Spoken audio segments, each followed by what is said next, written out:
Welcome back. You're watching Connect the World. I'm Lynda Kinkade. Good to have you with us. Well, we are, of course, tracking the coronavirus. And Italy is the site of the largest coronavirus outbreak outside of Asia. And it's putting a fourth of its population, some 15 million people or so, under lockdown. Now, there have been more than 1,200 new cases reported in just one day. And as you can see here, the streets of the financial capital look almost abandoned. And in China, containment efforts have ended in tragedy. A hotel being used to house people coming from high-risk areas has collapsed, killing at least 10 people. And a desperate search is underway for almost 24 others. Well, in the U.S., the White House has been under fire for a lack of a coherent message. It isn't even clear how many people have been tested. And the Surgeon General, the country's top health official, told CNN's Jake Tapper that there are only 75,000 tests available right now.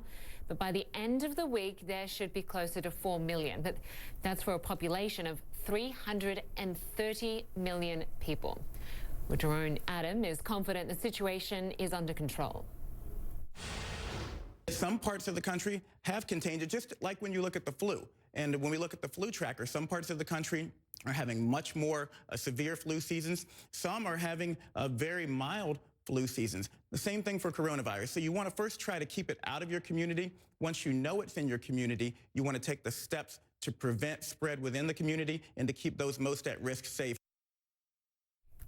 Well, passengers aboard the Grand Princess cruise ship off the coast of California are cheering a long-awaited announcement from the captain. Take a listen.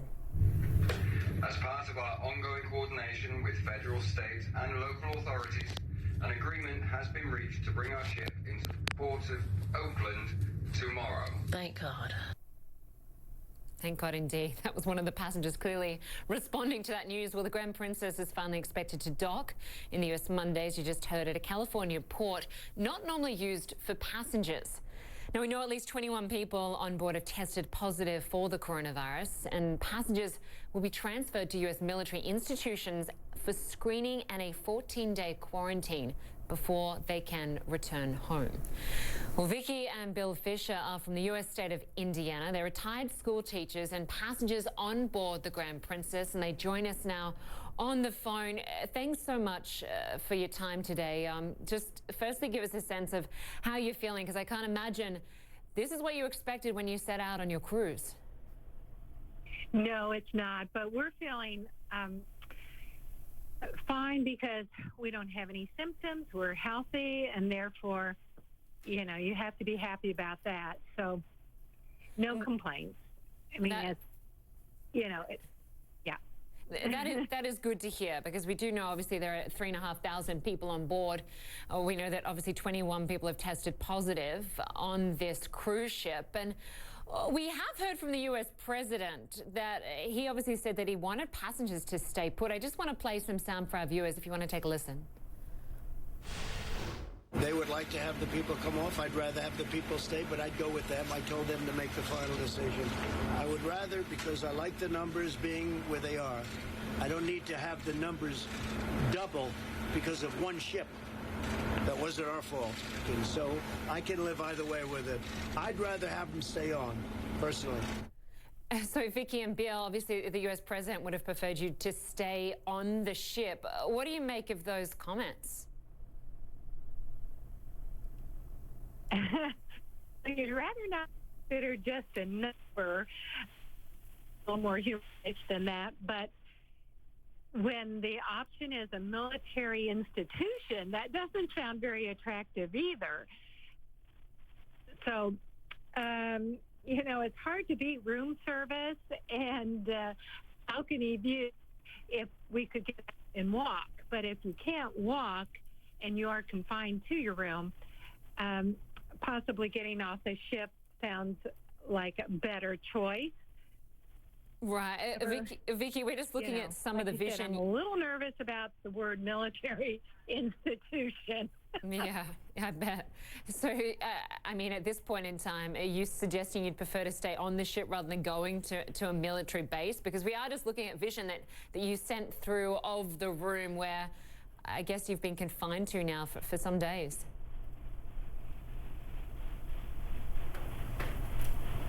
Right. Like I said, the balcony is definitely a saving grace item. And, of course, on-demand TV with latest movies and TV shows entertain you, and you can eat. And food delivered, too, 3 times a day. So that's always nice. I'd heard from another passenger who knew someone who was sent to Omaha, and from the Diamond Princess, it didn't even have TV, I believe. So that would not be, that would really be boring. And especially depending on the of the institution where you end up. The word institution is definitely a negative connotation. So, Yeah. versus institution. Yeah, I can't imagine the conditions are going to improve too much over the coming 2 weeks for you and Bill. Did you consider cancelling the cruise at all? Have you been on many cruises in the past? Because obviously this coronavirus we knew about before your cruise began. Did you ever think that maybe we shouldn't go on it? Yes, even we were on the Royal Princess in January on a Caribbean cruise, and we went down, asked about but at that you would have lost 75% of your cruise, and that didn't seem like a great idea. Had emailed us and warned us to bring an extra 2 weeks worth of medicine just in case, but you usually start out with a positive mindset thinking this won't happen to you, and we really didn't anticipate that there would be a problem. We've sailed on at least 10 Princess cruises and another 4 on a variety of cruise ships, and we never encountered an issue. So, with our experience, we were just planning for the best. Right, right. And obviously, we heard from the Surgeon General earlier that 80% of the people who get the coronavirus experience pretty mild symptoms. I understand you said you've been feeling well. I'm wondering, have you actually been tested for the coronavirus? Pardon? Hear the end of that? Have you been tested for the coronavirus? No, we have not been tested. I think they're going to say that for people with symptoms first, make sure the higher priority people get tested. And when we do dock and we go to isolation facilities, they probably will monitor us then and possibly test us at that time. So we haven't heard any more details on that procedure. All right. Well, Vicki Fisher, we'll leave it there. We wish you all the best, especially as you disembark tomorrow and head into this military institution. Let's stay in touch and hopefully we can catch up with you over the coming days. All the best. Obviously, a lot of concerns there over what's going to take place over the coming weeks. People right around the world are obviously pretty concerned about the coronavirus. It really is panic mode in parts of the world. We are seeing these sort of images, empty store shelves in the rush to buy food, medical supplies and hygiene supplies. The US government is telling people to stop buying masks in bulk so that they are available for healthcare professionals who are treating patients. And things got really bad in Australia. Obviously, there was a huge buyout of toilet paper, and 2 women ended up fighting over toilet paper when one of them filled their entire shopping basket full. Now, both women are facing charges over that skirmish. Well, some stores in China are doing things a bit differently. The country's only Costco superstore is creating a more sterile shopping experience for its customers. Our David Culver got in line to show us what it's like. In the U.S., when you're stocking up for a hurricane, a blizzard, or a viral outbreak, you tend to buy in bulk. Many Shanghai residents flocking to China's only Costco location to do that. And we joined them for some shopping of our own. All right, so this is the long line that's moving actually at a pretty good pace.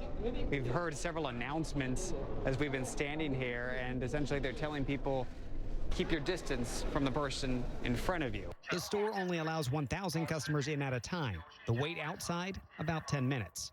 All right, we're going in. There we go. So they just told us to come into this one line that's clearly going to take our temperature here. Carts sanitized one by one, but some shoppers adding a layer just to be safe. All employees, customers, and their little ones wearing face masks.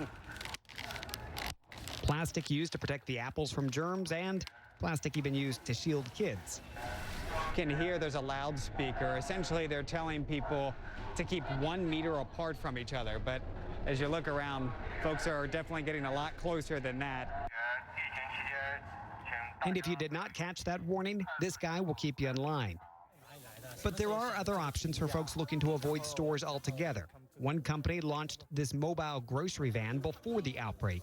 Since it's gained a loyal following, a mostly older crowd. You can see the folks lined up here. They get essentially a menu of items that they can pick from, and the idea is they're not going into a store, they're not congregating with other masses. Instead, they hand off the paper with what they want, and folks who are inside do the preparation and then pass out their food. And you can check it out. I mean, it's seeming to be pretty popular here. The company behind it says over the course of a week, the mobile grocery visits 20 neighborhoods, serving more than 40,000 Shanghai residents. The project manager says they get fresh produce daily and they make sure it's all fully sanitized. But a van can only hold so much. For shoppers looking for a taste of normalcy and plenty of options, like pallets of hand sanitizer, it's back to Costco. But a warning, if you decide on a cooked meal here or a beverage like I did, it's now a to-go purchase only.